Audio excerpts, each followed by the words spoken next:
సర్వానర్థహేతు ఆత్మజ్ఞానం అవబోధయేవ. అన్ని అనర్థములకు కారణం మానవులకు ఆధ్యాత్మిక జ్ఞానం లేకపోవడమే. ఈ ఆధ్యాత్మిక జ్ఞానం ఎలా లభిస్తుందయ్యా అని బాగా విచారించితే, మరి శ్రీరాముడికి గురువు ఉన్నాడు, శ్రీకృష్ణునికి గురువు ఉన్నాడు. శ్రీరామునికి గురువు ఎవరు? వశిష్ఠ మహర్షి. శ్రీరామచంద్రుడు వశిష్ఠ మహర్షి దగ్గర చేరి యోగవాసిష్టాన్ని శ్రవణం చేశాడు గనకనే ధర్మమూర్తిగా ఈ లోకాల్లో విలసిల్లాడు. 32,000 శ్లోకాలు కలది యోగవాసిష్టం. అట్లాగే శ్రీకృష్ణుడికి గురువు ఉన్నాడు, సాందీపని మహర్షి. మరి అంతటి వాళ్ళకే గురువులు ఉన్నారంటే మరి మనకు లేదు, మనకు మనమే గురువులం. ఇంకా మనకెవరు గురువులు తెలుసా? సినిమా స్టార్లు, క్రికెట్ స్టార్లు.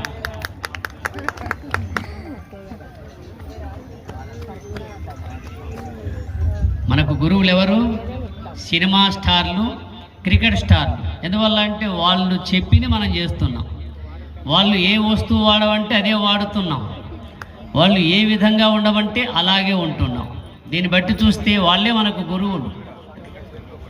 అందువల్ల ఈనాడు మానవుడు ఎందుకు ఇలా అవుతున్నాడంటే అన్ని అనర్థములకు కారణం ఆధ్యాత్మిక జ్ఞానం లోపించడమే.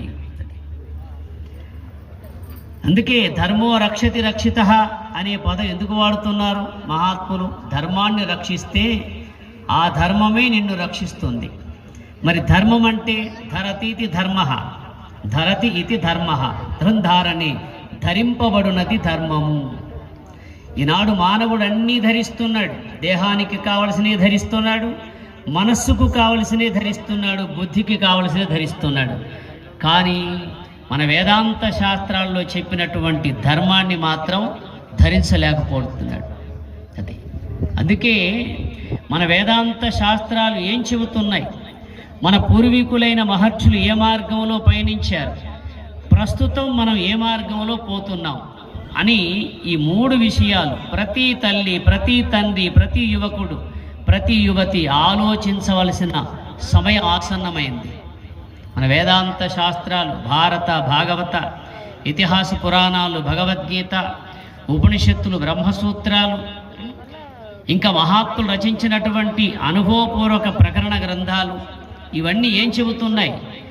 మానవుడు మాధవుడు కావాలని చెబుతున్నాయి. నరుడు నారాయణుడై జీవించాలని చెబుతున్నాయి.